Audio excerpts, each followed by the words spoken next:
Hey there guys, it's been a while, but after the announcement of beta hitting on Thursday, I thought I'd hurry up and get some of the videos out there and be ready for you when that actually comes up. This video then is going to be the first of a couple of crash course videos in things that have changed in the alpha that you might need to know about when jumping into Legion for the first time. This video then is going to look closely at Havoc, as it's going to be one of the first things I think that people are going to want to jump in and try, and also one that I haven't covered quite as comprehensively, but I have touched on. I'll break this all down into abilities and gameplay, talents, stats, and lastly, I'll put it all together into one big package for you. And I'm going to assume that you are relatively familiar with the class's abilities as they are, and if not, you can refer over to the impressions video I did earlier on in the alpha to get a bearing on what the toolkit entails. So this serves as both a quick pick up and play guide for those who are interested, and an update video to those that I did as a whole. Starting out then, I'll jump into probably the most important, which is gameplay. So, first things first with the class, the most important thing that you're going to need to know is that it is a resource-locked class, and it is not a 2-button class either, as has been iterated on a few times by a few people at the very beginning of the alpha, but that has long since changed. That means then the crux of the spec relies mostly on Demon's Bite and Chaos Strike. That is where the 2-button dichotomy came from, and the importance of managing your resource to make the best use out of these two skills over the course of a fight. However, there are a lot of other spells now that have got a lot more interesting uses. Like a lot of other classes, they are very specific in their uses, but they are all unique and they are mostly all important. Your resource management then comes with Demon's Bite to generate, which generates between 20 and 30 Fury, and Chaos Strike to spend, which costs 40 Fury. But if you critical strike, then you will have all of that Fury refunded and you can then cast it again. And this can obviously chain infinitely if you're lucky enough or you've got high enough crit. The core of your gameplay then is mostly around using the other spells that you need to use in certain situations, whilst also managing that Chaos Strike, Fury spend and generation from Demon's Bite as optimally as possible to make sure that you're really filling up every global, because a lost global is lost damage on a class that is as locked as this is. Your big cooldown Metamorphosis has gone over a lot of changes since it first came in, but now, at the moment, what it currently does after you cast it on a 5-minute cooldown, so it is very long and you need to plan around it transforms you into a demon for 30 seconds and it turns your Chaos Strike into Annihilation, which effectively doubles the damage of Chaos Strike, and it turns Blade Dance, your AoE spell, into Death Sweep, which again pretty much doubles the damage that it deals. Also, for its entire duration, it maxes out your GCD, so you have a 1-second global cooldown instead of the 1.5 scaling with haste that you normally have when you're playing a Havoc Demon Hunter. This means then that while you're in Metamorphosis, ideally you want to go in with a lot of Fury, and then you want to dump as hard as you can, and then spam like your life depends on it, because really, when you're in Metamorphosis, you've got free reign to do as much damage as possible, and it is arguably one of the strongest cooldowns in the entirety of Legion across all the classes. Other than that, the extra DPS tools that I touched upon before come in the form of I-Beam, which is effectively Bladestorm if you want to simplify it down, a frontal cone channeled damaging attack in AoE that also ticks repeatedly for its duration, but also costs Fury, so that means that it does get some interplay with the earlier 2 buttons that I've mentioned, and it means that you have to really plan around when you use it, and also make sure that you use it as many targets as possible, because it is your burst AoE tool, and it is a really strong one at that. Also, there's Throw Glaive. This isn't a particularly important or engaging spell at the moment, sans talents, if you take a couple of them. It's mostly just for pulling, or if you're out of range on targets, or you want to do a little bit of cleave damage, although it is quite weak in that regard. So that's mostly something that you're going to be using when you're running between mobs, or you want to pull them together. And lastly is Blade Dance. This is your AoE spell. It's on a 10-second cooldown, scaling with haste, and it deals physical damage, so it doesn't scale with your mastery, which I'll touch upon later, and hits repeatedly for its 1-second duration, and grants you also maximum dodge while it's active. This is obviously your AoE spell, and you want to use it as aggressively as possible in situations where you are AoEing, and the cursory dodge that it gives you as well is a little bit of extra free defense if you pulled a lot of mobs at once, and you're trying to burn them all down before they kill you. Up next, one of the big touted features of Havoc is the mobility that the spec has, and it has been something that they've talked about since the very beginning of the class's announcement. Your active skills boil down to 2 spells, which is Vengeful Retreat and Fell Rush. Vengeful Retreat bounces you backwards and slows targets that are hit, and Fell Rush rushes you forward and deals damage to targets hit, and this spell has 2 charges.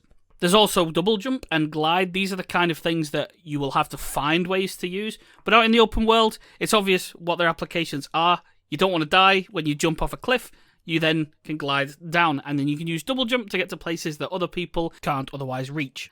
Using your 2 active movement skills then requires really good spatial awareness because they are fixed distance, although Fell Rush does have some problems technically as its distance is calculated by your latency, but that's not something that you should be worried about. You need to know where you're going to be going, where you're going to end up, and also where you're starting from.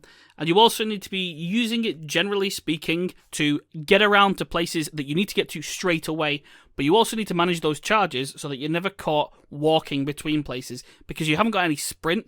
You've only got your passive movement speed that's coming from your mastery, which again I'll discuss in these stats. There's also a few extraneous tools that you have. You've got your defensive in Blur. This grants 50% dodge and 35% DR for 10 seconds on a 1-minute cooldown, which is a pretty damn strong defensive given that you've already got a lot of mobility tools to just simply avoid damage. So using this effectively is pretty easy, and obviously when you're out in the open world, the dodge is also invaluable simply because you've got a lot of things hitting you at once, whilst in dungeons and raids, not necessarily as important. Up next is Chaos Nova. This is an AoE 5-second stun, works very similar to Leg Sweep like monks have, and costs a very small amount of fury to use. The applications of this pretty much mimic what Leg Sweep has been for the past couple of expansions, which is grouping mobs up to set up for AoE. In particular, it works very well with I-Beam, or just to reduce a little bit of damage off you or your tank because there's a lot of mobs hitting them and you don't really want to be taking that for free. Last is the raid cooldown that's slightly controversial that Demon Hunters have got this, but it is Darkness. This is a 3-minute cooldown, and for 8 seconds, all of those in an area around you when you drop it have a 30% chance to avoid anything. This means spells, hits, anything that you can think of. There's a 30% chance that it simply won't hit them and they'll take no damage. This is really something that scales up very well in raids, useful in dungeons, also useful in the open world on some certain big mobs, but generally speaking, good tool, and you're probably using it quite a lot. Your open world survivability is mostly tied to Shattered Souls. These are orbs that are dropped when you kill a target, and they heal you for a percentage of your health. There's also a couple of talents that work with it, along with the artifact, but mostly these are just there to heal you and keep you going while you're running through the quests. Okay, up next is a look at the talents and the various ways that you can build your Havoc Demon Hunter, as a lot of the talents do interact with each other and they are very synergistic between choosing talent A or B. It does influence what you choose with talent, say, F or G. Some of them do have a noticeably higher skill cap, however, and a barrier to entry. So don't feel too overwhelmed if you aren't practiced with them and you pick them up and it just doesn't feel right and you can't get it working at all. Some particularly egregious ones that you'll probably learn very quickly are a lot harder to optimize, are things like Fell Mastery, Prepared, Momentum, the ones that have basically been hot topics on a lot of forum posts. But they are good if you can practice them and stick with them. They are really fun as well, but I'd advise at the very start, just pick up some talents that are most comfortable and ones that are easiest to use, things like Demonic Appetite and Fell Eruption, and take those. Once you're comfortable with them, then you can start experimenting around with the more difficult ones once you're more comfortable with the playstyle. And then when you've got that under wraps, you can then start mixing and matching and tailoring them to the different fights, dungeons, or content that you're doing. There's also, at this point, the fairly widely known animation cancelling that exists, but it can be awkward to pull off, so don't be worried if you don't get it right straight away. A lot of people are using things like Synapse macros for their Razer products, or other kind of keyboard macros to pull it off consistently, especially with Fell Rush. With a bit of practice, you can at the very least get Vengeful Retreat working, though it has become a little bit more difficult as of recently. Those, however, are core skills to make use of the mobility-heavy build, which currently is operating the best if you choose to use it fully. But don't feel obliged to. The talents aren't really that much of a gap other than Prepared, and that's one that is a bit easier to get into. A quick starter build then that I'd suggest, just so you can get yourself to grips with the class as you're learning, would be to start with Demonic Appetite, as it's the most simple and it's got a bit of a defensive survivability aspect cooked in. Fell Eruption, because it's the hardest to actually make a mistake with, really, especially given that Prepared is the other option. Though if you're comfortable, I'd absolutely switch over to that as soon as you can. Then Fellblade, it's just generally the best option at the moment, and it also gives a bit more flexibility for managing your Fury, because it's an extra cooldown that you can use to get a bit of burst and make sure that you've got that ready for the different kind of Fury dump windows that occur throughout the course of a fight. I'd then go with Soul Rending because it doesn't affect Blur or impact it in any way, and it also gives you a massive amount of bonus sustain when using Metamorphosis, and also Demonic, which you're going to take later on. Then take Nemesis because, again, it's the hardest to make a big mistake with. It's not the strongest, Momentum is, but again, that one is something that you can struggle to pull off. So if you're just picking things up for the first time, this is going to be a bit easier to pick up and play with, and it's not going to impact the rest of the rotation too dramatically.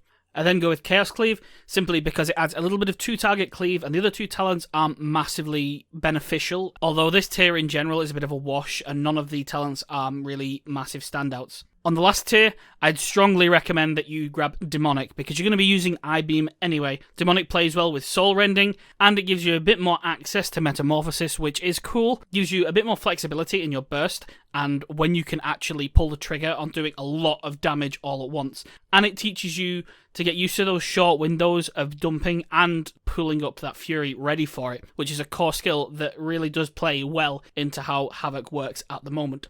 Lastly, the artifact active Fury of the Illidari is a fairly simple, free, on the global cooldown nuke.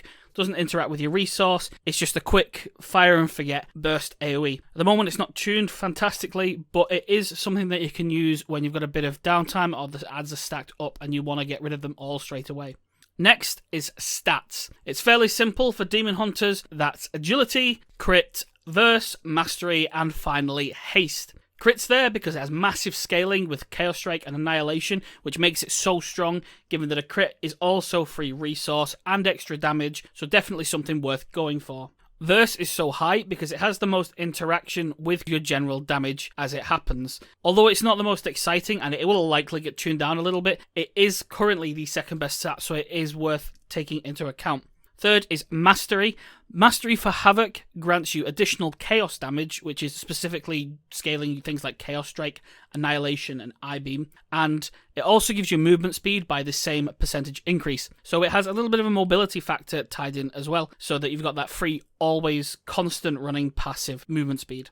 This is likely going to get tuned up at some point, I'd imagine, because it is currently very, very weak. But at the same time, it is not really that much of a difference between it and versatility. So if you've got the choice, well, those are the two that you'd want the secondary stat to go along with crit on any gear piece if you're looking for something like that specifically. Lastly is haste. Since the spec doesn't really have any cooldowns that can be affected by the haste cooldown reduction that has been introduced to all classes, much like the old enhancement Flurry, it is still a global cooldown locked class, so having more haste increases your global cooldown recovery, which then allows you to spend more Fury, generate more Fury. Generally, your rotation speeds up a bit. However, it simply just doesn't scale as well as any of the others because you've got that constant rolling effect of crit that you want to punch out Chaos Strikes really fast. And haste doesn't directly increase the punchiness. It's not got the same effect as crit has because it doesn't really impact anything else because your auto attacks are quite weak and you've got no kind of steroid to work with them in that way. So lastly, the whole package of Havoc and just a few little pointers and tips that I'd give to those who are just starting out and really want to get into the spec. First and most importantly, and it's not unique to Havoc, it is for all melee in Legion, you need to learn your spatial awareness very quickly. And it is extremely important to get that right because of the active mobility that Demon Hunters have. You need to be aware of where you are, when you need to move, and when you need to use those cooldowns to stay on top of the situation. And avoiding mechanics as opposed to using defensives to survive them is always preferable in the Legion world. So using yours aggressively like that is going to be a massive boon.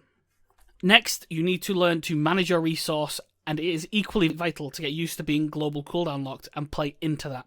Wasting global cooldowns, as always, is wasting damage. It's the old caster ABC, you want to always be casting, and you've got to learn that first because it is the core. Once you've got that down, you can start thinking about min-maxing your other things, but once this part is done, you've got that central base that you can work on to get the class really flowing and you can start tailoring things for you.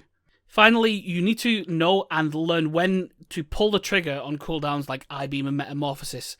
They're great tools. You want to think of them as things like Bladestorm and Bloodlust. But if you misuse them, then you're suddenly going to feel like you've not really got any punch for a certain wave of ads or for a target that needs to die. Because these two tools are inherent and they are core to the way that you deal with different situations in PvE right now. So those are the two things that you really want to start learning and identifying when you've got the chance to really push the limits of how much damage you can do with either. Okay, so I hope you guys appreciate a quick overview then of Demon Hunter as they stand right now following the end of the alpha phase. And even more so, I hope you all get into the beta and that this helps you out with picking up the latest class and giving it a try. Don't be overwhelmed by new things, as you never know, you might just like it and all of the stuff that you read before might not really be as much of an impact. I'll likely be following this up with a quick rundown of endgame as experienced so far at some point, and a similar look for enhancement into similar videos. So keep your eyes out for those, which should be on their way as soon as possible. Thanks for watching, and as always, if you want to see more, subscribe and share as it helps massively, and I'll see you guys next time.